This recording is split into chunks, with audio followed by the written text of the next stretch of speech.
Maintenant, on va passer à la suite. Hein.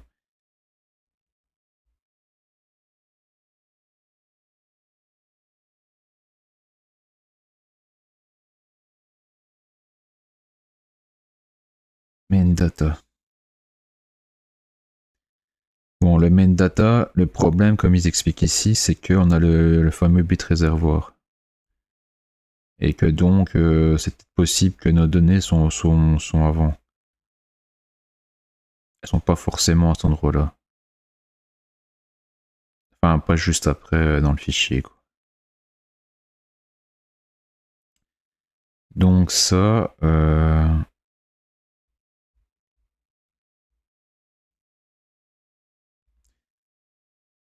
il faut que dans notre décodeur, on ait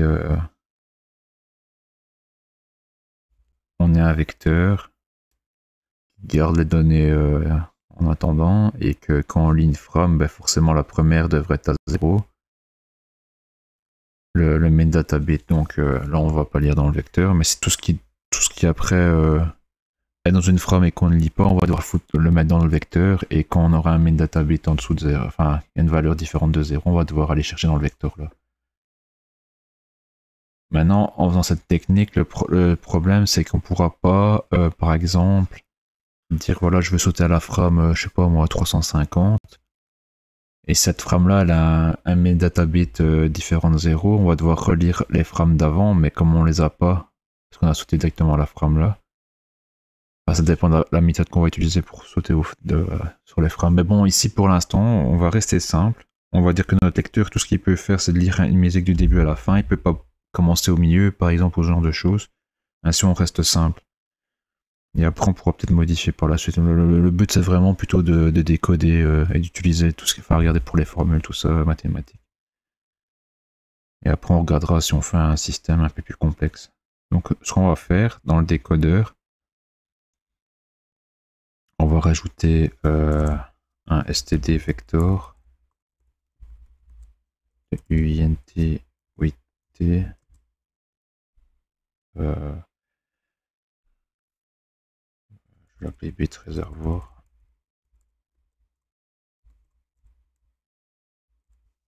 Voilà.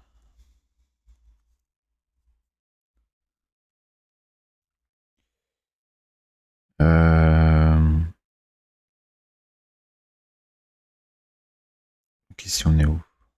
Regardez. Programme.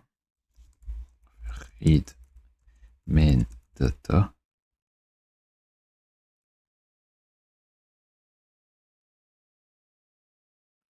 Auto main data égale read main data.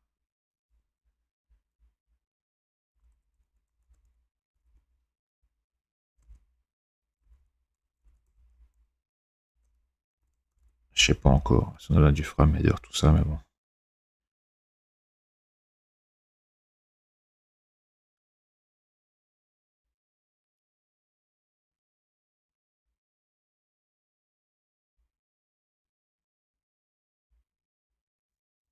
Je sais pas encore ce qu'on va retourner. On va voir. Read main data.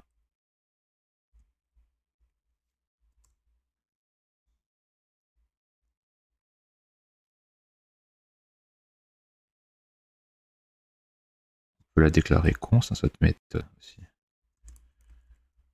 Donc, je regarde ça, tout ce qu'elle fait, c'est getBit index aussi, on peut la déclarer const. Ouais. J'avais aucun membre, aucun membre dans ma classe, donc on modifie rien de la classe, enfin de l'objet. Je pense que c'est bon.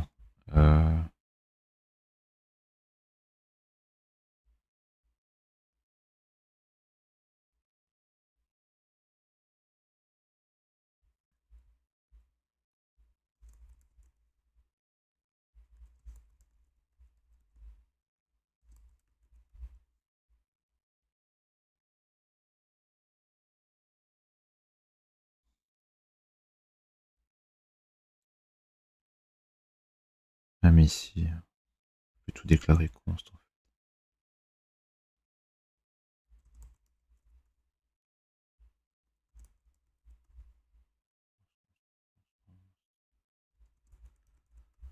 On verra après, mais pour l'instant, on peut tout déclarer const.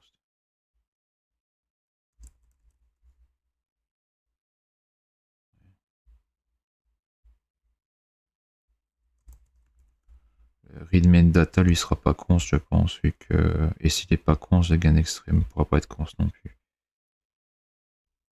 Pourquoi le. Ouais, je l'ai pas encore mis.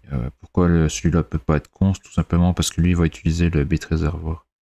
Et voilà, donc. Qui est un membre de notre objet, donc forcément. Par contre, lui il peut.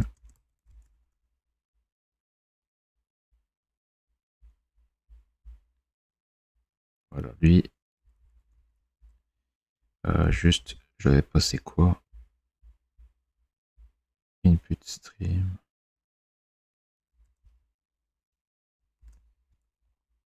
Et le frame header. Copie directement ici, ce sera plus simple.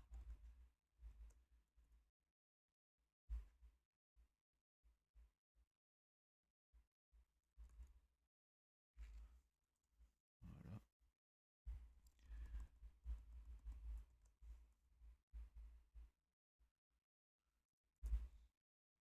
Je réorganiserai le code correctement. Encore ici, je ne sais pas encore ce que j'ai retourné. On va voir. Voilà.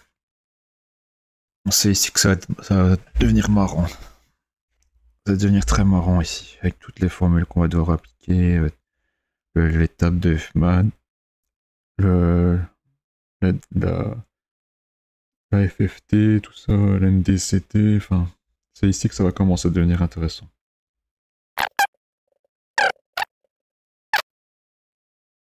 Les data principales dans le flux de bits sont divisées en 2 granules. Chaque granule contient des scale factors, des facteurs d'échelle, des données d'Huffman codées en Huffman et des informations en CRI. CRI, je sais même pas ce que ça veut dire. Je sais plus, je sais même plus si on a regardé ou pas ça. Hop, hop. Auxiliaire. Données auxiliaires. Qui devront être lues. Le début des données principales, soit il est immédiatement suivi des salles d'information, enfin il suit immédiatement les salles d'information, donc il est juste après les salles d'information, soit il a une location, un emplacement négatif, avec un offset négatif, qui est connu from the main data begin pointer. Donc on a le main data begin, s'il vaut 0, bah, les données sont juste après les salles d'information. S'il est à différentes 0, on doit revenir en arrière du nombre d'octets de main data begin pour savoir où aller chercher les données, le début des données. Et on doit évidemment passer outre le header et les salles d'information. Il y a deux façons de faire, on va dire entre guillemets. Soit on commence du début et on fait un décodeur, donc un lecteur qui ne sait pas, qui ne peut commencer qu'au début et terminer à la fin, qu'on va dire. Et donc dans ce cas-là, bah, tout simplement, on va lire la première frame, elle va valoir 0, et tout ce qui va dépasser comme données qu'on va pas devoir lire, on va le mettre dans le vecteur. Donc on n'aura pas à se casser la tête à revenir en arrière en calculant le header, le size d'information s'il était de 17 ou de 32 octets, tout ça, non. Non, parce que tout sera déjà dans le vecteur. On n'aura qu'à revenir en arrière dans le vecteur. On aura déjà toutes les données dedans. Maintenant, l'autre façon de faire, bah, c'est de dire, bah voilà, on fait un lecteur qui peut commencer de n'importe quelle frame, et si jamais on tombe sur une frame qui a le main data begin différente 0, eh ben on va devoir s'amuser à décoder la frame précédente, la relocaliser, savoir la décoder un minimum pour savoir combien sont sa taille d'information, s'ils font 17 ou 32 octets, récupérer après les main data de là, et puis si jamais on n'est pas encore assez loin, on doit encore revenir une frame avant et une frame avant, enfin je sais pas jusqu'à combien de frames on peut remonter. Main data bit c'était maximum, main data begin c'était 9 bits, donc 512 octets. Je sais plus si c'était en octet ou en bit. En octet, je pense. La valeur qui tient. On verra. Alors, ce qu'on peut faire autrement encore, à la limite, mais bon, ce sera un petit peu moins précis, c'est de dire, ah, si vous voulez commencer à la frame là, eh bien, on la décode. Ah, tiens, main data begin n'est pas égal à 0. Eh bien, on va pas lire cette frame là, on va juste lire les main data. On passe à la frame suivante. Et là, si le main data begin n'est toujours pas égal à 0, mais qu'il est, on va dire, égal à une valeur, mais que dans les vecteurs, dans les main data, dans les données qu'on a sauvées dans le vecteur de la frame précédente, donc celle qu'on a voulu commencer à la base, on a suffisamment de données pour commencer à la frame suivante, et bien on commence à la frame suivante. Vous voyez, à la place de jouer exactement la frame qu'on a voulu jouer, on joue une ou deux ou trois, quatre frames après celle qu'on a voulu jouer en récupérant les données qu'on a besoin pour la première frame qu'on pourra jouer. C'est notre façon de faire, un peu plus simple, on va dire, et qui permet quand même de ne pas devoir commencer au début et de terminer à la fin, qu'on puisse commencer où on veut dans la musique. Mais bon, pour commencer, je vous dis, on va commencer simplement en commençant par la première frame. Donc voilà, ça c'est l'organisation. Donc ça c'est sûrement une granule. Donc elle escale les facteurs d'échelle, l'Huffman coded data et en Siri information. Bon ça, j'imagine qu'on ne va pas en prendre compte. On va juste devoir savoir les passer pour passer à la frame suivante, mais on va pas, je pense pas qu'on en aura besoin. Les scale factors, ça on va en avoir besoin, et les Huffman aussi. Alors, les scale factors, c'est quoi? C'est les facteurs d'échelle qu'on va devoir appliquer sûrement à des données. Donc pour chaque granule, le flux de bits, enfin les bitstream, on va l'appeler ça comme ça, contient en premier les facteurs d'échelle et ensuite les Huffman, les samples bruts codés en Huffman. Le partage des facteurs d'échelle doit être vérifié avant de lire les facteurs d'échelle. Pourquoi? Parce que la première granule, elle doit avoir des facteurs d'échelle, mais la deuxième granule, elle peut avoir ses facteurs d'échelle égal à la première granule, et du coup dans ce cas là on les encode pas et on a mis un flag à 1 pour dire voilà la deuxième granule utilise les mêmes facteurs d'échelle que la première, et si c'est là, bah, alors les facteurs d'échelle de la première granule sont utilisés pour la seconde granule, voilà, aussi bien, et ils ne sont pas transmis pour la deuxième granule. Un short block soit dans le premier ou le deuxième granule empêche le partage. Ça, je vois pas encore trop qu'est-ce que c'est exactement. Et du bitstream, seulement les facteurs d'échelle, les index des facteurs d'échelle sont trouvés.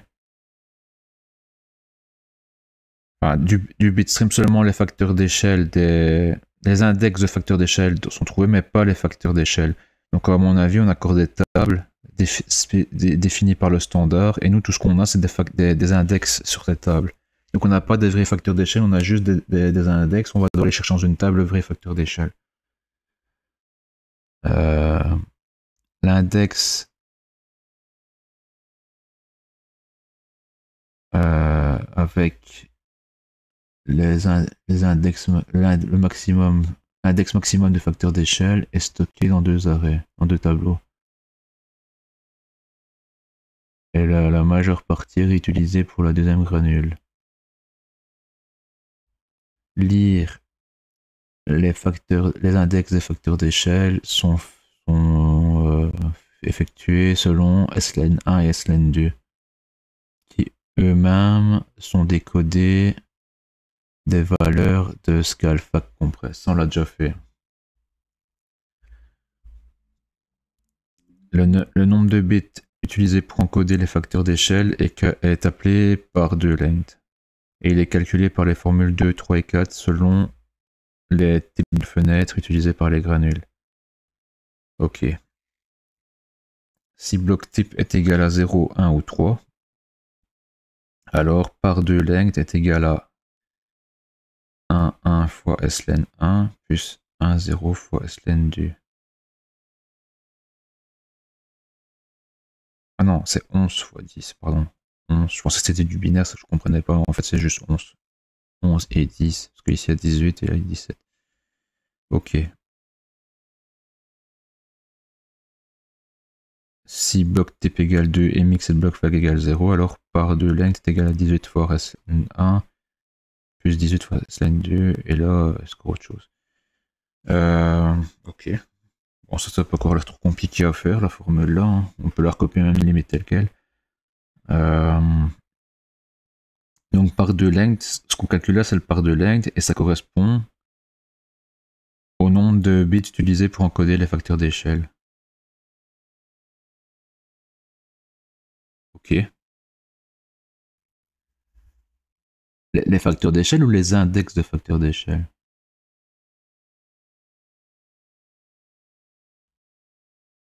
Les index de facteurs d'échelle. Ok. Scalfac compress. On est bien d'accord que Scalfac compress, c'était bien. On l'avait déjà bien utilisé ici. Hein, voilà. Détermine le nombre de bits utilisés pour la transmission des facteurs d'échelle. Le nombre de bits doit être transféré.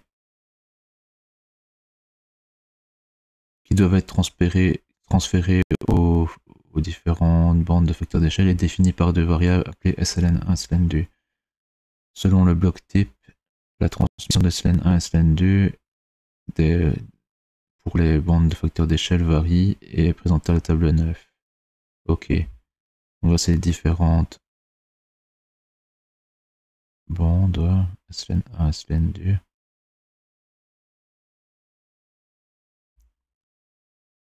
Si le bloc type est 0, 1 ou 3, SLN1 est transféré. Ouais.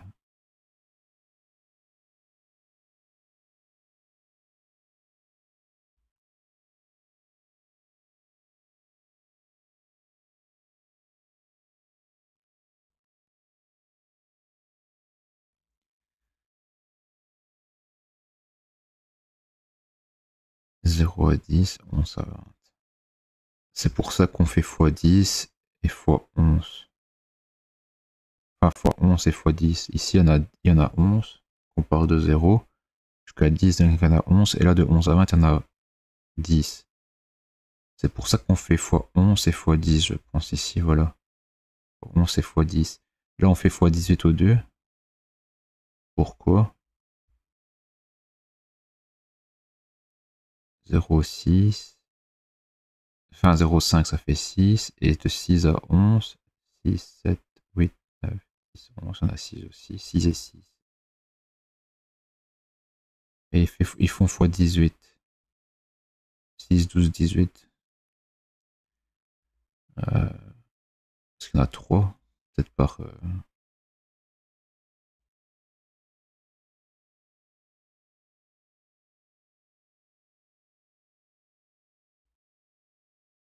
Et ici,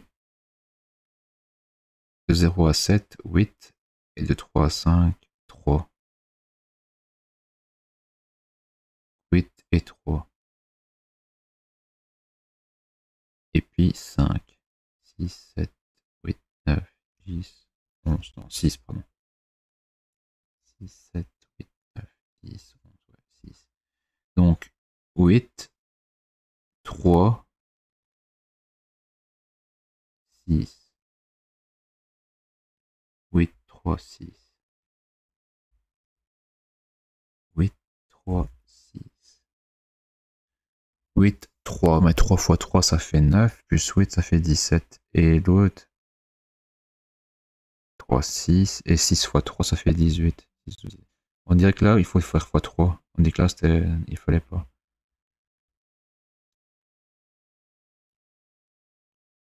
Bon. De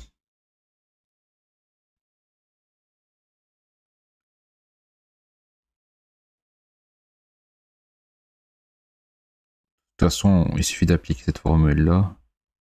Et on sait le nombre de bits qu'on a utilisé pour les scale factors.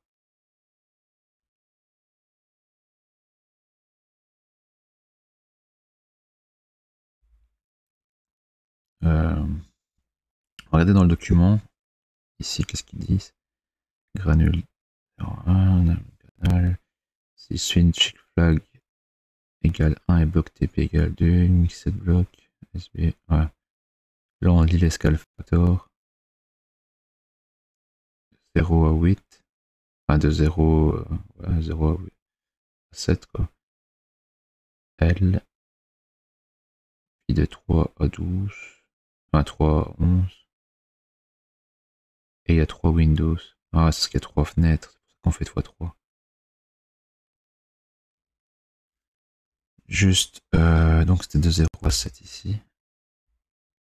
Qu'est-ce qu'il disait encore ici? Bloc TP égale 2 ici. Bloc TP égale 2. Et si le mixed block flag est égal à 1. Donc on est ici dans la configuration ici. On lit de 0 à 7. 0 à 7. 3 à 5. Donc ça c'est pour les longues, c'est pour ça qu'ils mettent un L. 3 à 5, c'est le S. Et 6 à 11. Donc de 3 à 11. C'est pour ça qu'ils font 3 à 12. Ici c'est pour les S. Short Windows Cal. Mais ici t'as SLN 2. Et là t'as SLN 1.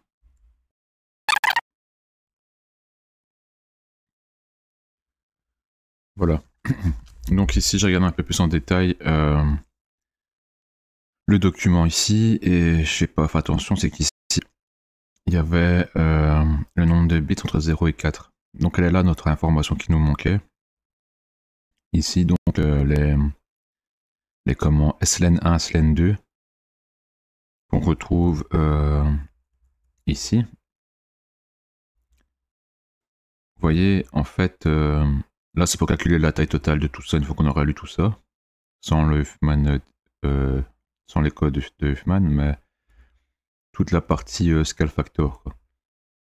Et en fait, tout simplement, bah, c'est juste la taille donc de tout ça. Vous voyez ici par exemple, si on a le Windows Switch flag égale 1, le bloc TP égale 2 et le mixed block flag, alors on doit faire comme ça et on prend entre 0 et 4 bits. Et comment on sait combien de bits on doit prendre? Bah justement avec le SLN 1 et le SLN 2 qui est un peu plus loin, ça dépend un peu les conditions ici. Donc on voit comment on sait ça. Alors juste avant, on voit aussi que donc toutes les informations du scale factor sont là pour une granule et un canal. Et juste après, on a les Huffman. Ok. Donc on a scale factor d'un canal, Huffman d'un canal, scale factor d'un autre canal, Huffman d'un autre canal, puis on passe à l'autre granule et on répète ça. Donc les Huffman ne sont pas la fin de tous les scale factors. Il y a le scale factor d'un canal, l'Huffman d'un canal. On doit faire attention à ça aussi. Et après, une fois qu'on a lu tout ça, ben on a les en série data. Bon, ça, on verra ce que c'est exactement. Mais... parce que je vois pas très bien. Il y a qu'un truc que je ne vois pas dans les en série data. Donc, c'est les données qui restent en fait en gros, qu'on n'a pas utilisées. Mais comment on sait si c'est des en série data ou si c'est des prochains main data de la frame d'après, vu que la frame d'après peut revenir en arrière pour récupérer des données. Vous voyez, si par exemple on n'utilise pas toute la place nécessaire dans une frame. Ben, j'imagine que l'en-série data, c'est ce qui est entre ça et le pointeur de la prochaine next frame qui est serial en arrière. Serial en arrière, mais qui revient par exemple à, je sais pas moi, à moins 10, et qu'ici on est à moins 20. Ça veut dire qu'entre moins 20 et moins 10, il y a encore 10 emplacements de libre. Donc les 10 bits seront les en-série data. Voilà. Enfin, ça on regardera après de toute façon. On va commencer par le scale factor. Donc, ok. On va faire une boucle de granules et de canal. Donc la boucle de granules, c'est for int g égale 0. Donc g plus petit que 2, plus g. Puis après, on refait une deuxième boucle. For int c égale 0, tant que c est plus petit que... Ça, on ne sait pas encore le dire. Plus c. Alors, pour le nombre de canaux, on l'avait fait ici. On l'avait fait comme ça. On peut recopier le code. Il faut juste le frame header. J'ai le frame header ici ou pas? Ouais. On peut simplement recopier le code. Ou on peut... comment? On peut refaire une petite fonction à part qui fait que ça. On pourrait aussi rajouter un champ dans notre header et lui mettre en plus de canal mode, on aurait nbr int nbr canal. Ainsi, on ne le calcule qu'une fois, puis après on l'a tout le temps dans le header. Ça, c'est un peu à la préférence, quoi. Allez, on va dire, je préfère garder le frame header comme il est d'origine dans le... Enfin, à part pour la taille des champs, mais sinon, on va dire, le nombre de variables, je préfère garder le même que le vrai frame header du MP3 et avoir une petite fonction ici supplémentaire donc, qui renvoie un int, donc décodeur get number of canal. Et on lui passe un frame header const frame header. Et donc c'est une const, puisqu'il ne modifie rien, et on fait juste ça.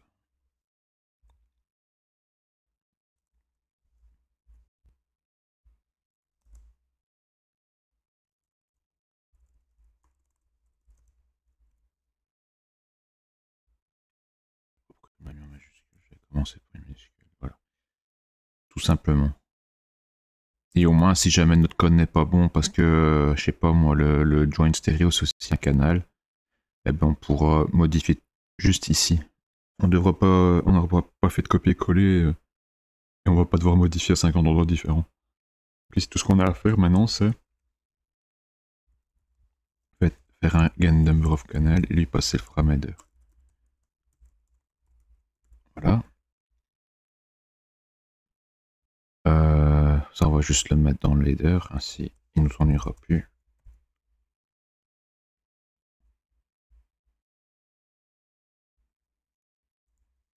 Je vous dis après on va nettoyer, on va regarder ce qui est privé, qu'est-ce qui est public, on va le mettre dans l'ordre, c'est un peu plus propre. On regardera tout ça après. Mais bon ici, pour l'instant on continue dans ce qui est important. Je vais reprendre ça.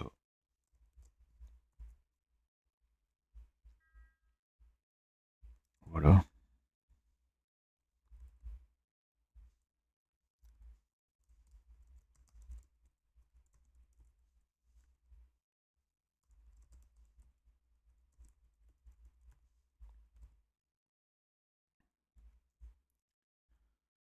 Voilà. Alors.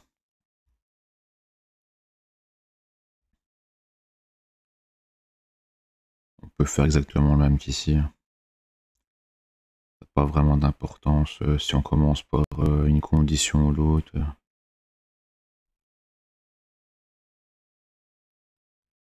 On va faire ça. If. Donc on est dans le...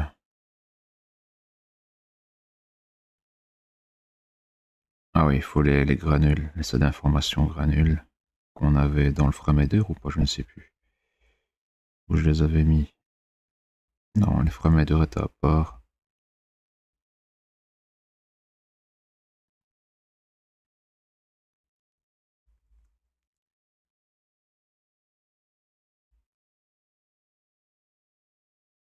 Il faut les side d'information aussi alors. Voilà. Donc ici.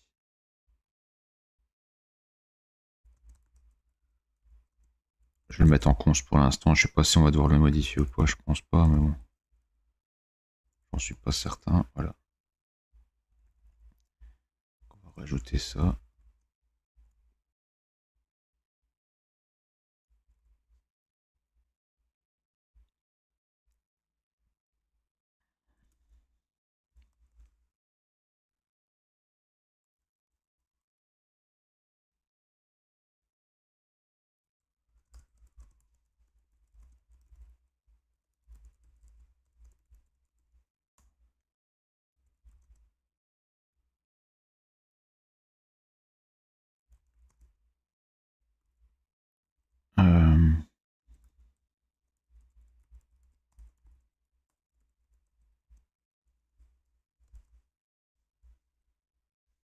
On a la granule G. Je pense qu'après on doit faire ça, si je me souviens bien. C'est ainsi qu'on avait fait. Ouais, c'était un vecteur. Donc de C, voilà. Et après, ouais, voilà, on a tous les trucs. On récupère une référence constante. Et donc bah, après, ce qu'on fait, on fait side information granule point Windows switching flag.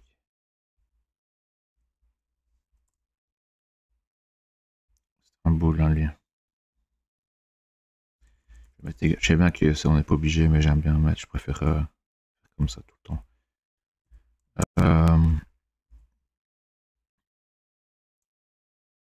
Et si bloc type est égal à 2, attendez, hein, je regarde juste. Donc la condition là est ça, puis on rentre ici on a une autre condition ou ça, ou alors on passe ici. Ok, ouais, ça va. Donc c'est le mix, le bloc type égale 2. Nous c'est Windows type, je pense. Ça est d'information granule point Windows. Non.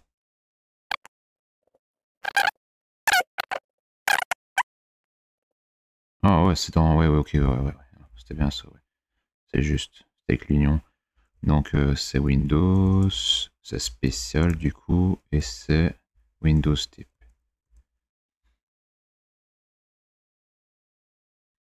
Égal, Windows type. Ça doit être short, hein, c'est ça. Short Windows 3, je pense, le deuxième. Je vais regarder pour être sûr.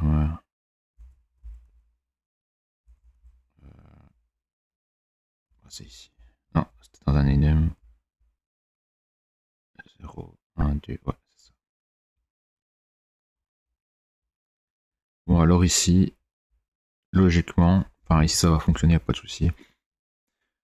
Quand vous avez ce genre de choses, une condition qui dépend d'une autre condition, par exemple, si le Windows check flag égale true, alors on sait qu'on est dans un Windows spécial et donc cette variable là elle va être bonne. Après elle vaut peut-être pas ça, mais elle sera bonne parce que c'est un union. Par exemple, si lui valait false, eh ben lui c'était pas bon parce qu'on était dans une Windows normale et pas dans une Windows spéciale. Bon, ici ça n'a pas d'importance parce que en fait en C++ forcément les conditions elles sont évaluées dans l'ordre. Donc si lui vaut true, on peut pas, il va regarder la deuxième condition.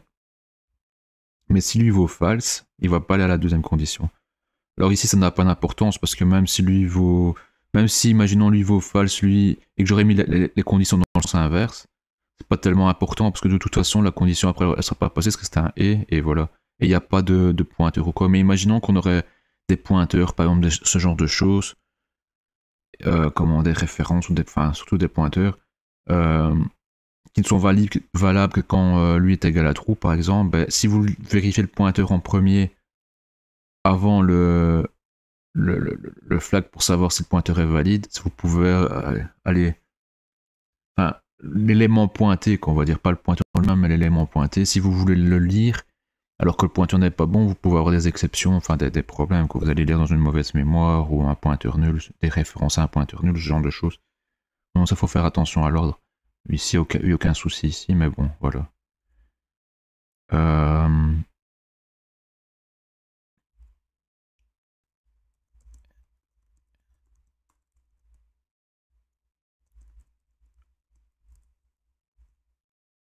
Voilà. Et ici, une deuxième condition.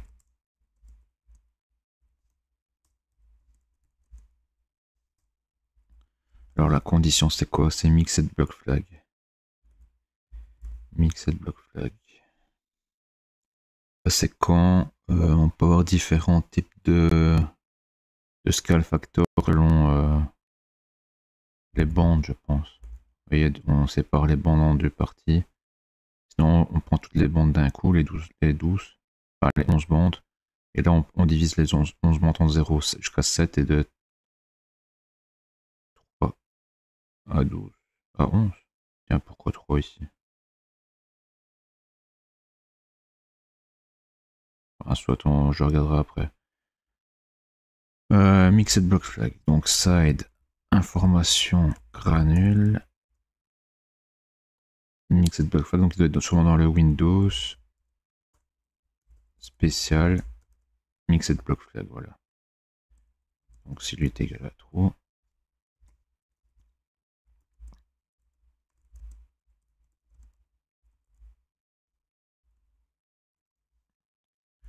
Donc là on doit faire un scale factor bond ici. Okay. Et donc là on va devoir créer des trucs, des variables. Donc on a scale factor L, S pour long et short je pense. Là c'est short et là c'est long. Et pour savoir combien il y en a, là il y en a de 0 à 7 pour L et on va pourquoi il part à 3 ici. Soit S, et là de 0 à 12, S. Donc là des S il y en a 12. Alors qu'ici il commence à 3, je sais pas pourquoi. Et ici les L, il peut en avoir 21. Sauf si on est ici, et là il peut en avoir que 8. On peut créer un array avec la taille maximum. Tout on crée un vecteur et on lui définit sa bonne taille. On va créer un vecteur, on va faire des pushbacks, on va même pas définir la taille, on va juste faire des pushbacks parce que de toute façon, on fait la boucle pour le remplir ici. Donc on va créer deux variables, scalefact s, scalefact l, et on va regarder ainsi. Donc ça, ce sera dans un... pour créer une structure. Struct scale factor. Je dirais que c'est un std vector. Je sais pas si c'est des INT, on va regarder après, mais bon, on va toujours mettre ça. Il y a L, je vais renommer, hein. C'est juste que je sais pas si ça veut dire long ou autre chose. Je me souviens plus.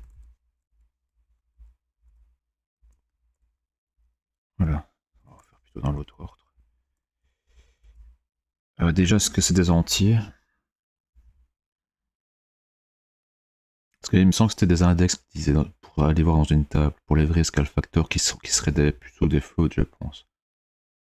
On va regarder, de toute façon, on changera s'il faut changer. Par contre, S et L, ça correspond à quoi? On va regarder dans l'autre document.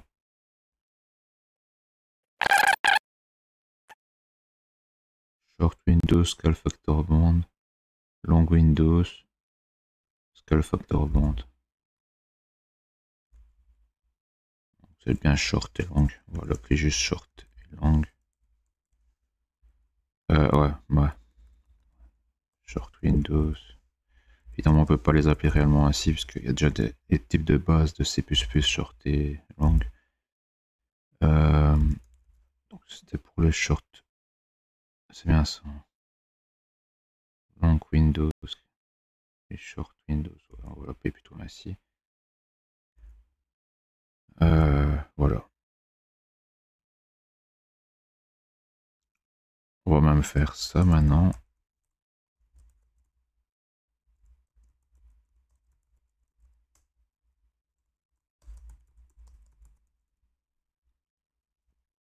Voilà. Donc ça.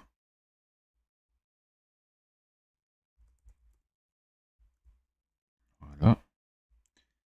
On peut même décommenter maintenant ça ici. Là. Et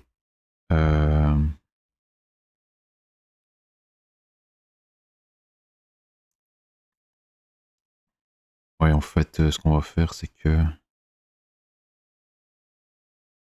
tout ça, on va le mettre dans une autre fonction, et celle qui va retourner un scale factor. Parce que readme data, c'est pas juste scale factor, c'est scale factor, Huffman, tout ça. Donc, ça, on va voir après. Juste ici, donc, du coup, je peux revenir à mon document. Et voilà. Donc, on doit faire une boucle de scale factor bond.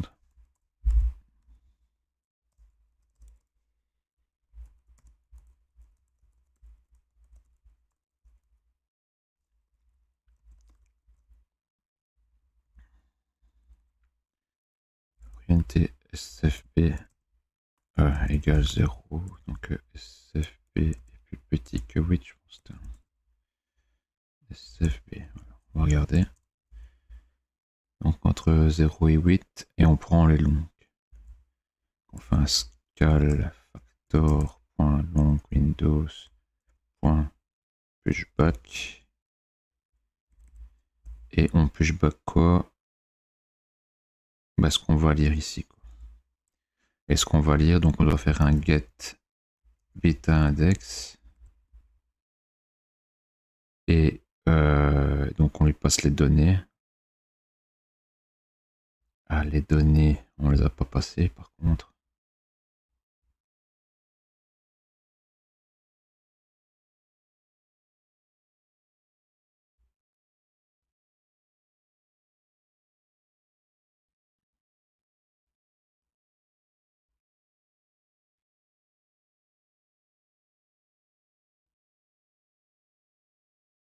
Soit comment on va lire au fur et à mesure, soit on calcule la taille, on lit tout d'un coup. C'est peut-être pour ça que justement la fonction là est intéressante. Attendez, je vais la retrouver. Voilà. Parce qu'en faisant ça, je sais que par de length, en fait, c'est le nombre c'est de d'octets ou de bits que je dois lire? De bits, hein, oui. Que je dois lire dans le fichier. Enfin, dans le flux. Donc, peut-être d'abord implémenter cette fonction-là. Il va nous retourner une taille en bits. On la divise en 8 pour l'avoir en octets. Et on fait un plus 1 si jamais. Ou alors, de toute façon, après, je vais devoir lire le reste. Hein. Je vais devoir lire non seulement les scale factors, mais après les Huffman data et même les en série bits. Donc, à la place de ça, je pense qu'on en va tout simplement l'autre par 2-3 lengths, voilà. Alors, c'est juste pour les scale factor et Huffman coded data. Donc, déjà, donc, ce qu'on peut faire, c'est utiliser cette information-là ici. Hein. On va faire, c'est ça. Scale factor, décodeur, read, scale factor. Ça, ici, voilà. On va voir qu'est-ce qu'on va lui mettre. Mais ça ici, ça va aller là. Ce qu'il y a dans la boucle ici. Ça ira.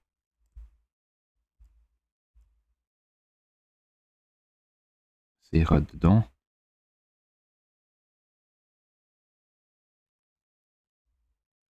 Je vais juste d'abord. Attendez, je réfléchis. Je vais faire ça. Le read data avec d'abord le. Voilà.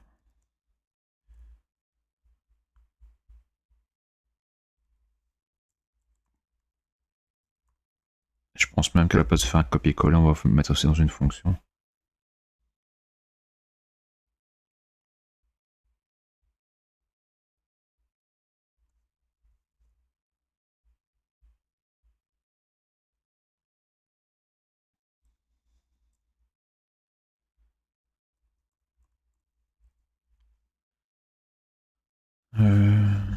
Ça, on n'a pas besoin. Enfin, ça et ce sera. Non. C'est dans side d'information, je pense.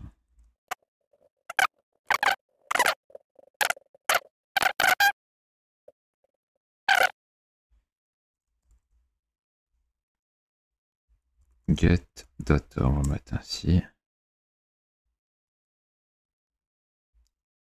Mettre auto data égale get data from stream. On va lui passer l'input stream. Ah, la taille, ça c'est sûr. La taille ici, ce sera la taille d'information granule.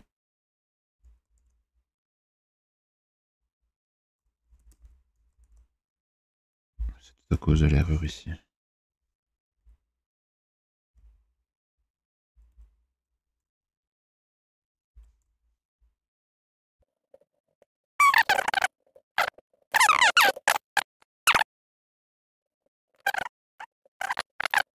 Donc ce serait le quoi? Le par de 3 lengths. Voilà. Ce serait la taille. On va toujours voir ainsi. Et on va faire une fonction.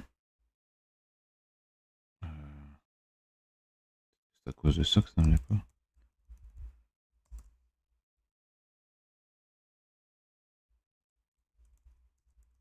Ah ouais, c'est à cause. Ah non, pardon.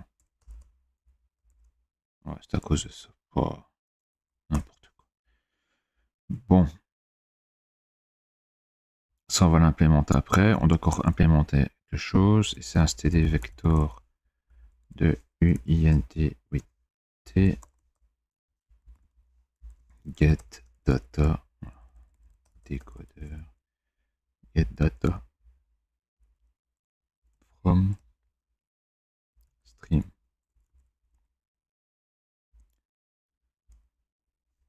Je pense qu'il peut être const aussi. Oh, regardez.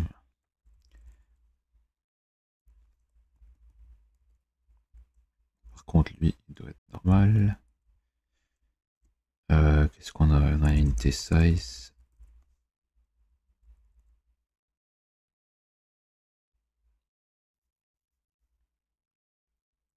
Signette même.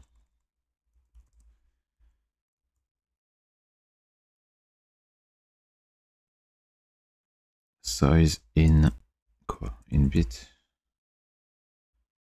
Sans. Ouais.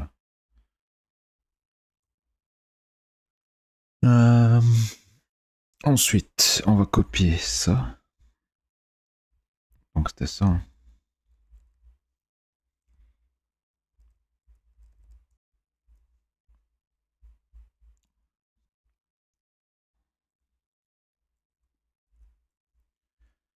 Alors, on crée un vecteur de data qu'on va retourner à la fin. Ça, on ne prend plus. Ça, ils ont là.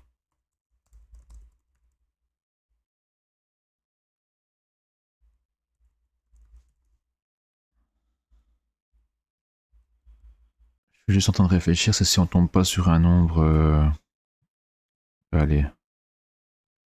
Multiple de 8.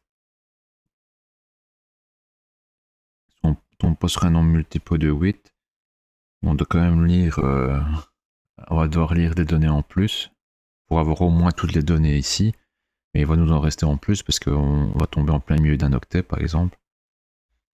Et donc ces données-là, il ne faut pas les perdre parce qu'on en a besoin pour après.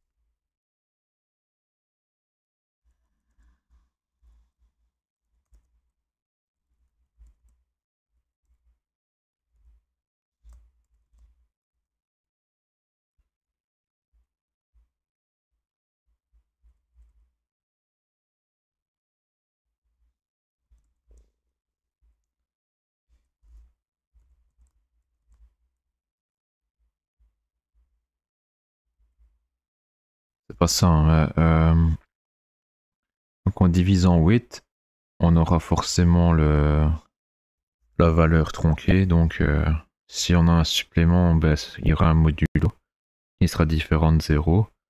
Et on peut tester si les différentes 0, on rajoute 1, sinon on rajoute 0. Ou alors on peut utiliser une fonction mathématique. On va faire un static cast de ça en float. Et après, on utilise la fonction mathématique qui fait un arrondi au supérieur. Et puis on retransforme ça en INT, parce que là j'ai mis auto, une signe INT, ou alors je le déclare directement. Je pense que faire ça c'est encore mieux.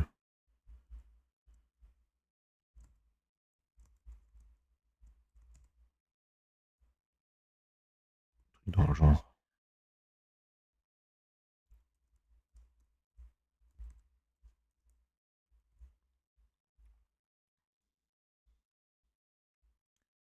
Si on pourrait vérifier la taille du fichier aussi pour être sûr qu'on ne dépasse pas quand on veut lire, enfin du flux. Et puis on lit quoi. Donc data size invite.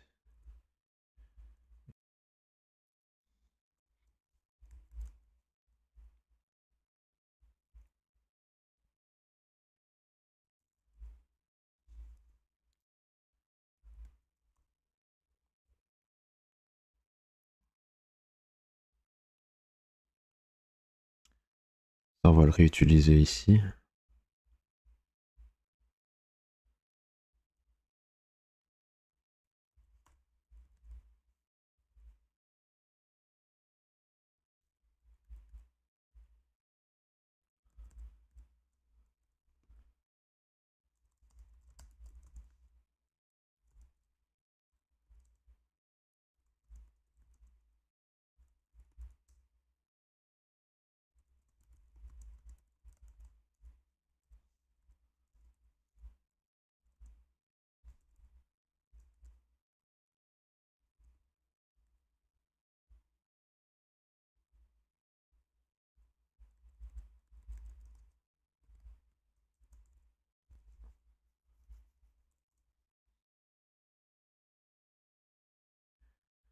Voilà.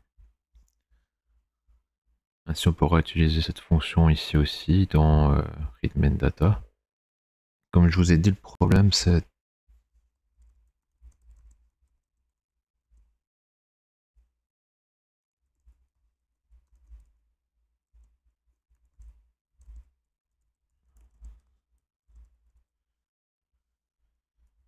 ça le problème. Ça on va regarder après.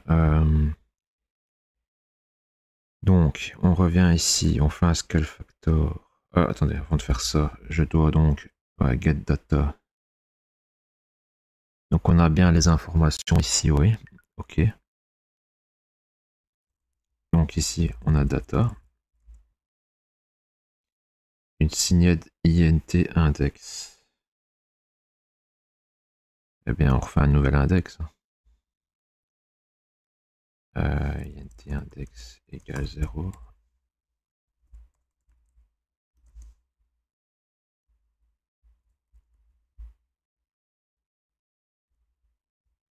Juste un truc.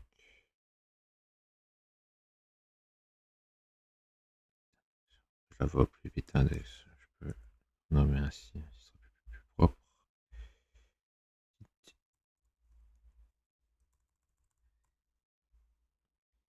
Alors, bit index.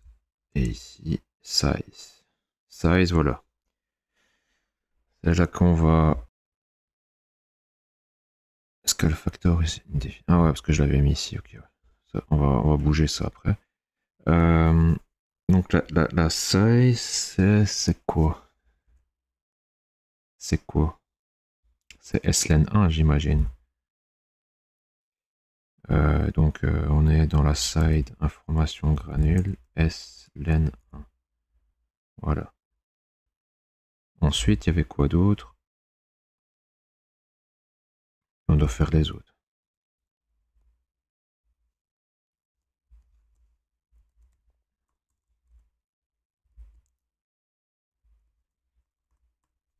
Pour les shorts. Et là, il nous dit de 3 à 12. Je vais mettre 3 à 12. On va regarder après pour quoi ça correspond et pourquoi on doit faire ça. Juste ici, je réfléchis parce que dans les short windows, au début, je vais commencer à piocher directement. Donc le 0, ce sera le 3 en fait. L'index 0 de mon short window, ce sera le scale factor band 3. Il faudra juste faire attention à ça.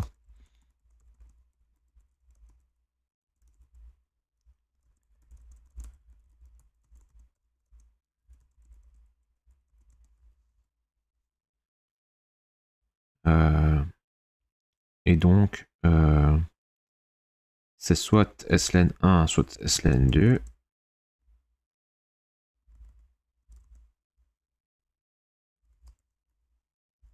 Et ça, la condition, c'était 3. 3 à 5. Donc, à partir de 6, c'est SLN 2. Donc si SFB est plus petit que 6, c'est le 1. Sinon, on passe au 2. C'est ça. Ouais. Donc là, ça devrait être bon. Après, on va continuer.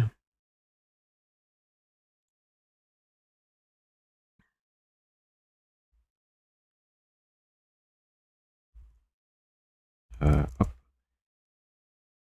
Sinon,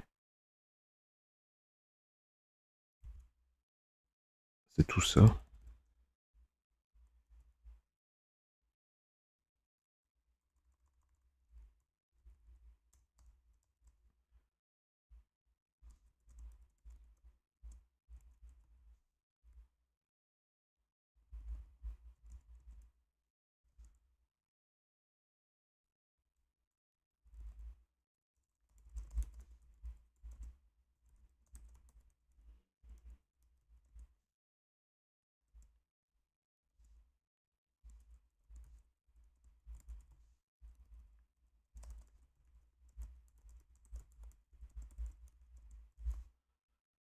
Euh, 0 to 11. For short windows. Short.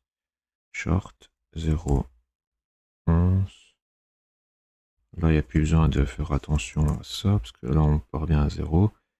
Et c'est bien les shorts, data. Et là, ici... Ah oui, les 3 Windows. Ah oui, j'avais pas fait attention à les 3 Windows ici aussi.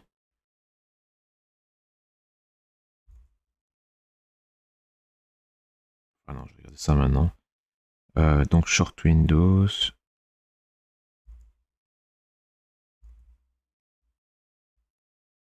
Donc ici, un std vector de int. Voilà. Enfin non, pas forcément, parce que c'est toujours 3.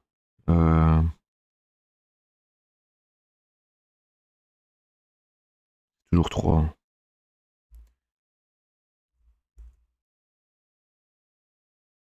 Et les shorts, c'est toujours 12. On commence à 3 ici. Enfin 11, pardon.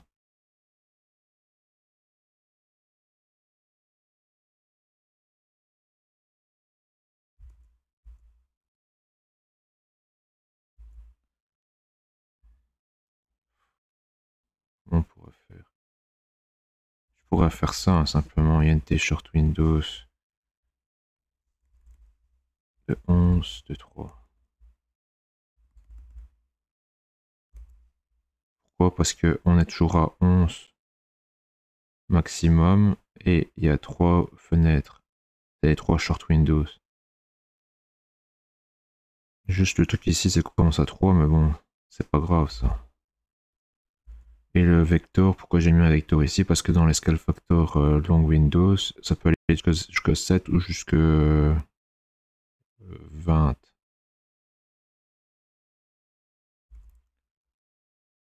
Ouais, vous savez quoi, je vais faire ça. Des long Windows 21, pardon. Parce que ça, on s'arrête à... On commence à 0. Donc de 0 jusqu'à plus petit que 21, ça fait bien 21 données. Et là, c'était bien 12 alors du coup. De 0 jusqu'à 11, ça fait bien 12. Faut que je me trompe ici, voilà. Là, c'est 3, oui. faire ça plutôt comme ça. Et donc ici, j'aurais plus ce problème-là. Parce que c'est plus des pushbacks.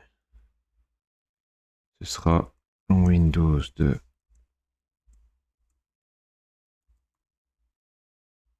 SFB.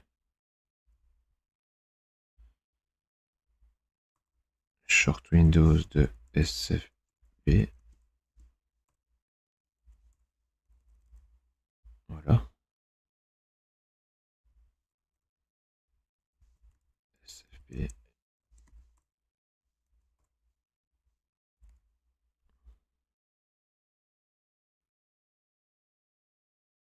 Qu'est-ce que j'ai fait ici?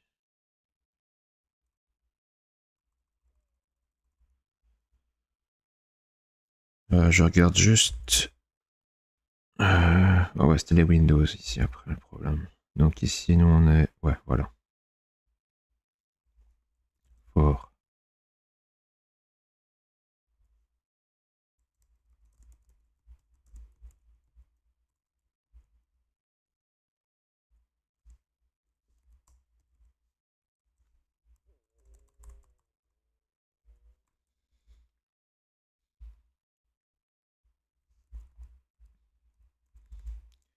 NTW égale 0 tant que W est plus petit que 3 plus W. Voilà.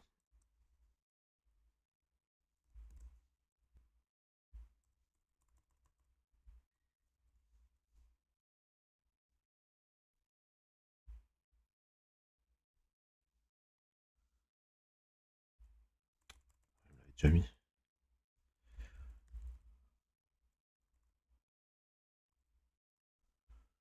Voilà. Qu'est-ce que j'ai fait? Ah merde. J'étais pas sur la bonne ligne. Si on veut bien. Voilà. Ok. Et ici, W. Juste ici, c'est quoi le scale factor bond? Je sais pas. Donc ceci, on est dans le mix set block flag égale 0. Et SLN2 pour les 6 à 11. Donc ça ne change pas. 6 à 11. C'est bon.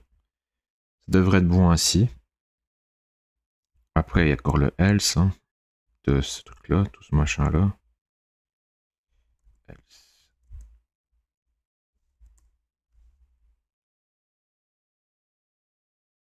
Donc on est ici dans le cas où on est ici. On est sur des, on n'est pas sur des short windows. Là, on doit regarder si on partage.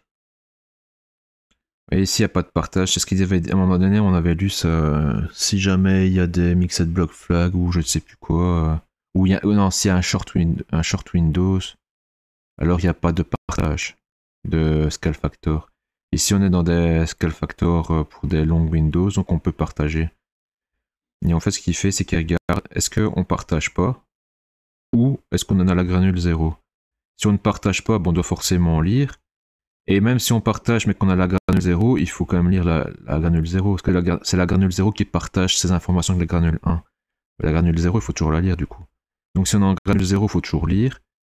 Et si on partage pas, bah, il faut lire parce que si on est en granule 1 mais qu'on partage pas, il faut quand même lire cette granule. Donc voilà, c'est pour ça cette condition-là. Si on partage pas ou si on a la granule 0, il faut lire. Sinon, ben, on lit pas et on partagera. La granule 1 prendra les informations de la granule 0 qu'on aura lieu juste avant. Donc ici, on va refaire le même code, on va pas se casser la tête. Il est très bien ce code-là. On va faire if. Juste, je regarde juste. La condition ici est toujours la même. Il y a juste ici que ça change. 0, 1, 2, 3. Vous voyez? Ça dépend si on a 5, enfin ouais, jusqu'à 5, jusqu'à 10, jusqu'à 15, jusqu'à 20. On est bien ici, 11, 11, 10, 10. On ne passe pas de bande, oui, on les fait toutes. Ce qu'on pourrait faire à la limite, c'est faire un for complet, donc de 0 jusqu'à 21. À l'intérieur, on lit seulement dans la condition, et la condition ce serait forcément ça. Et pour ici, pour savoir si on est dans le 0, le 1, le 2, le 3, on regarderait l'index courant qu'on est dans, donc dans SFP. Je réfléchis, qu'est-ce qui est le plus propre, le moins, on va dire le plus lisible, tout ça, je sais pas. Ça c'est assez lisible, hein, c'est pas ça, hein, c'est juste que on recopie toujours le même code dans la boucle, c'est ça que je veux dire. Et on fait ça juste parce qu'on doit séparer les bandes. Maintenant, si on, la boucle, on la ferait complète et on séparerait les bandes dans la boucle. Le seul truc, c'est comment savoir quand on a l'index 0, 1, 2, 3 selon les bandes. Il faut faire un petit tableau supplémentaire qui dirait voilà, selon l'index là, on est à l'index là. Selon l'index SFB là, on est à l'index ici là. J'ai juste regardé un truc, c'est comment on les avait stockés, ça les. Quel factor share. Ah ouais. Et le 2, c'était pourquoi? Le 4, c'est pour les 4 bandes. Le 2, c'était quoi? C'était le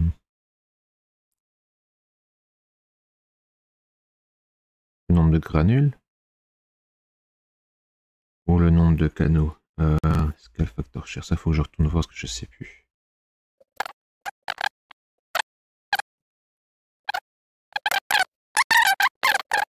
Voilà, ici. Le nombre de canaux, le nombre de bandes.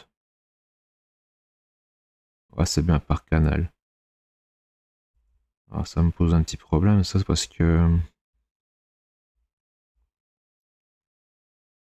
Faut que je passe aussi le canal courant ici dans la fonction qui va être appelée ici, parce que tout ça, je le mets dans cette fonction-là. Je pense que j'aurai assez avec juste la granule. Il faudra parce que j'ai déjà déduit de ça. Enfin, la side d'information granule, j'ai déjà déduit de la granule courante et du canal courant. Et ici, on aura besoin en plus de l'information du canal pour savoir.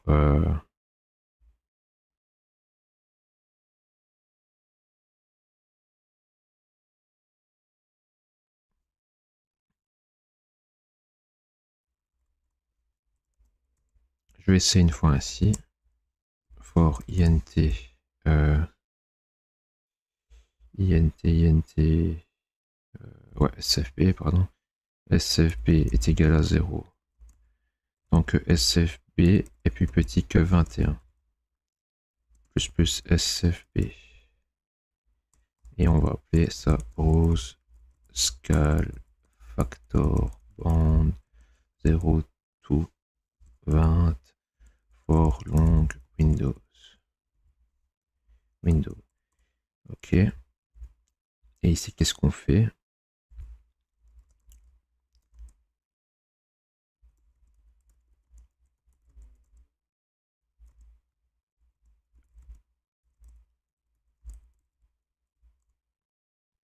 Il faudra aussi que je passe le numéro de la granule. If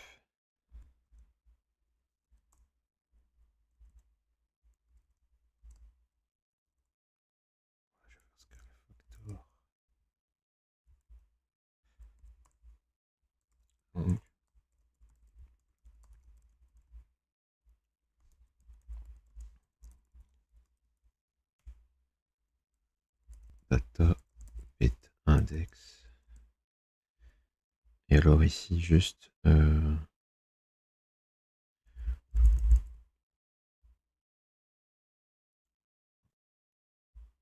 vais juste ouais, faire sans vitesse d'abord.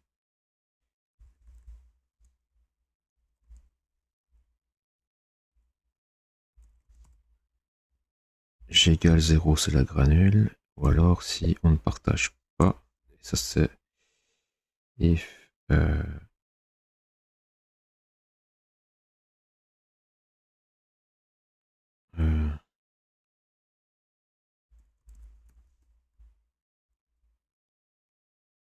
c'est dans quoi encore? Side information. On les a ici, les side information. Ouais. Side information. Point. Scale factor share. Donc le canal courant Et ici l'index dépend de SFB. J'avais pas fait une table déjà pour ça. Une table ici, pardon. Bitrate, scale factor compress. NT. Scale factor share. En groupe, on va appeler ça comme ça.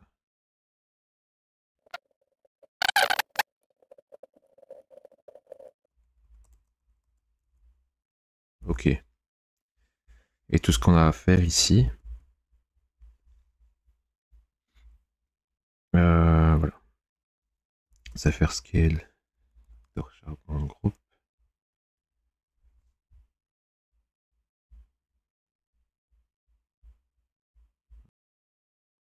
Attendez, hein, je réfléchis. 2 secondes. Comment faire ça de façon plus propre possible.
Voilà.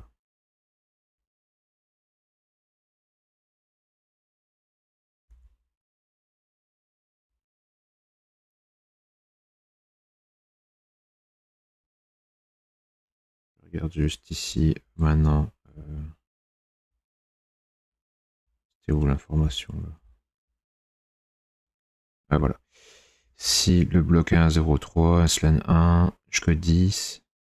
Ok. C'est comme ici. Sauf que c'est en dessous de 11, hein, c'est ça. SLN 2 c'est pour 11, donc à 11 on passe à SLN 2, sinon en dessous c'est SLN 1. Ça c'est bon. Et ça on va faire une fonction qui va nous renvoyer le groupe 1, fréquence groupe, index, fréquence groupe, c'est déjà bon ici.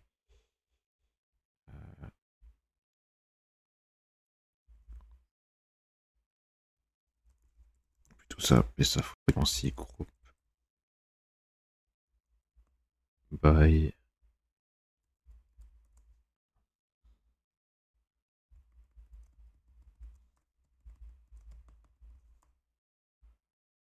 voilà. On va faire ça.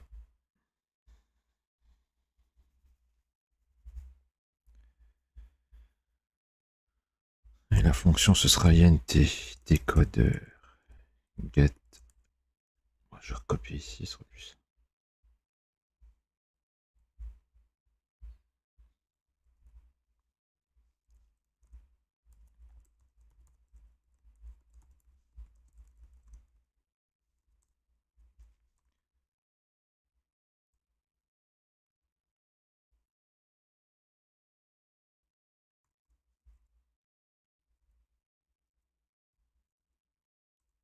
Pourquoi il me décale ça ainsi? Oh.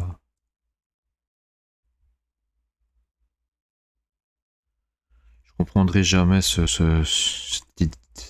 éditeur, pardon. Voilà.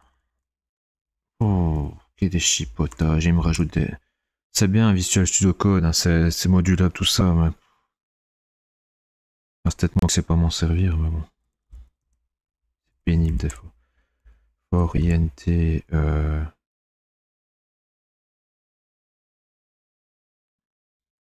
changer le nom après, i est plus petit que 4 plus i.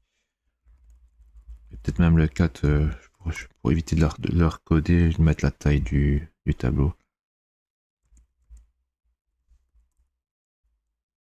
If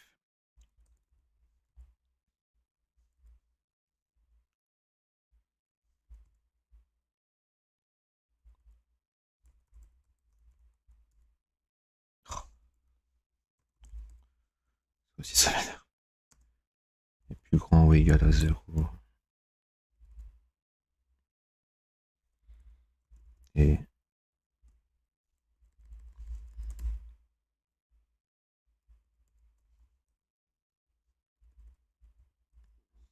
est plus petit ou égal, hein, parce que pour aller jusque là. Alors on retourne i. Sinon on retourne moins 1, c'est qu'on l'a pas trouvé.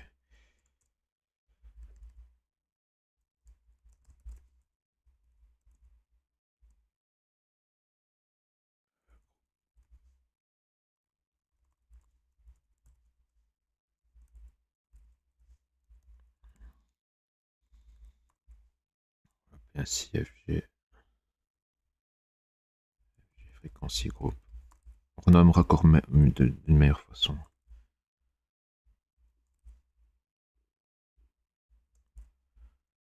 Voilà. Donc comment ça marche? On a ici un tableau frequency group by scale factor band de 4. Bon, ici je mets pas la taille parce qu'ainsi on peut modifier 2. Il y a deux index. Le début, la fin. Hein.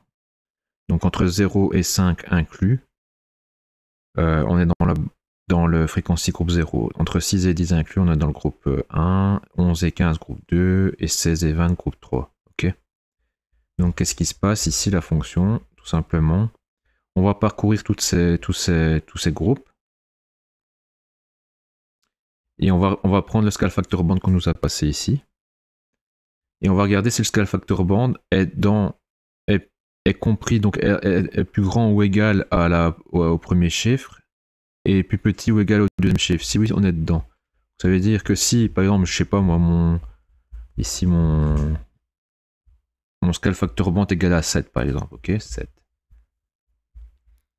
On va commencer ici, on regarde, est-ce que 7 est plus grand ou égal à 0? Oui. Est-ce que 7 est plus petit ou égal à 5? Non.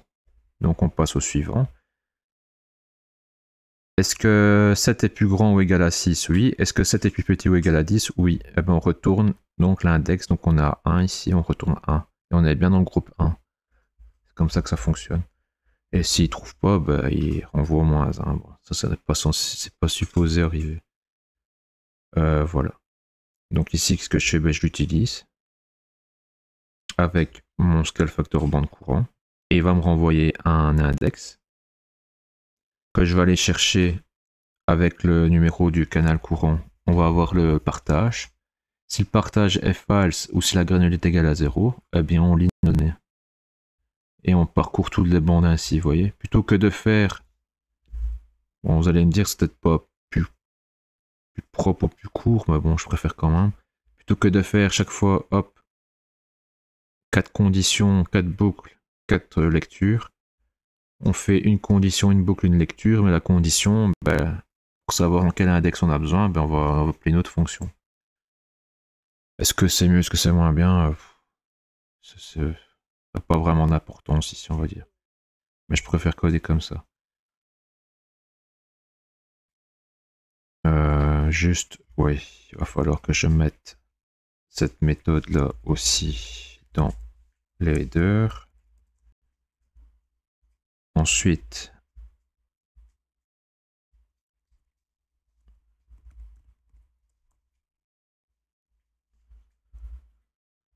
voilà, ce que je voulais faire, c'était séparer, en gros. Je vais la redescendre ici plus bas.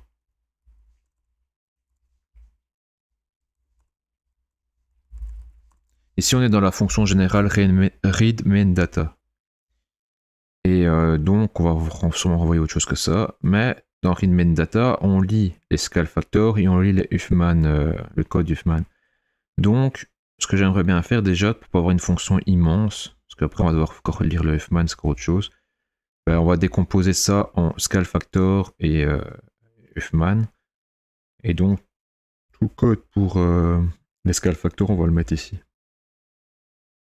Le problème, enfin, c'est pas un gros problème, mais j'ai besoin d'informations. Par exemple, pour le scale factor bond, j'ai besoin de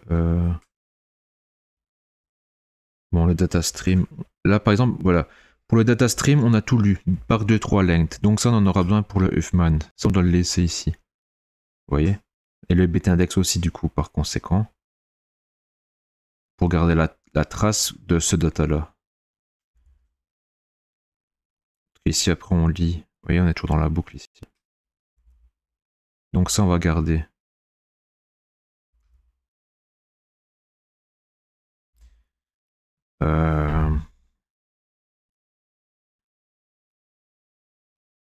Ce qu'on va faire,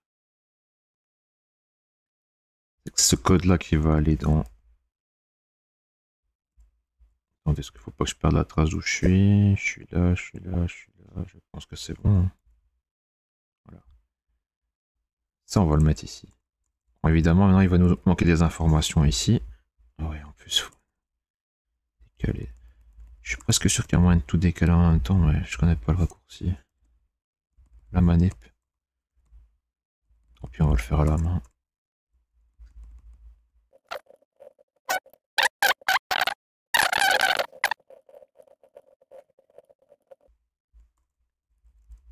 Voilà. On va faire un retourne. Scale. Factor. Donc on a besoin de la salle d'information granule pour ça. Pour ça, pour ça, pour ça, pour ça, pour ça, pour ça. Donc ça, on va lui envoyer. Donc ici, ce qu'on fait, c'est un get.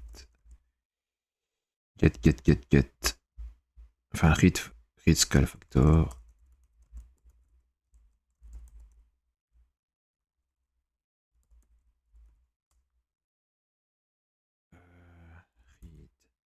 Read scale factor.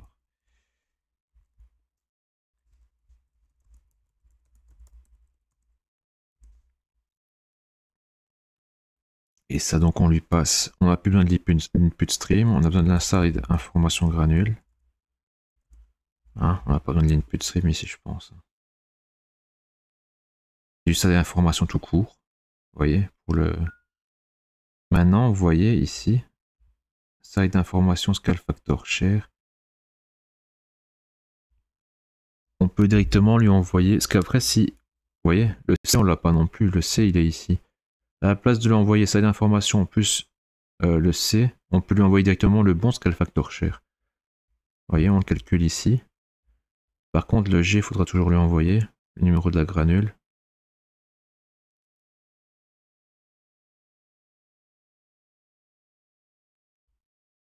Ou alors on peut directement lui renvoyer l'information isGranule 0.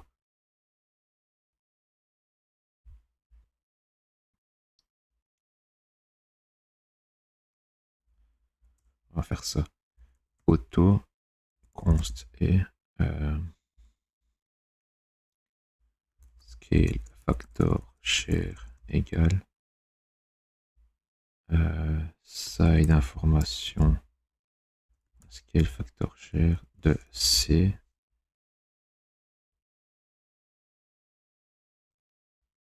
C'est tout simplement. Et on lui passe.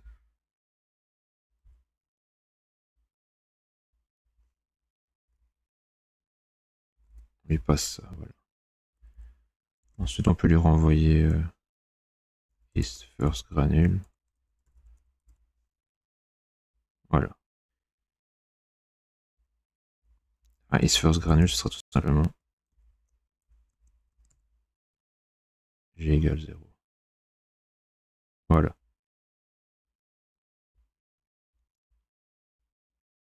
Donc on a quoi? side information granule. Const et side information granule. Ensuite, on a un... Ah, il y a le data aussi, et le bit index. Ah ouais. Faut pas oublier ça.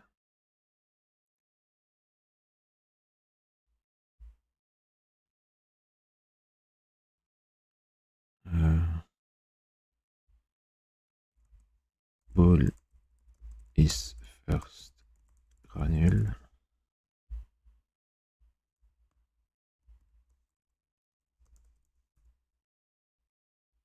Voilà.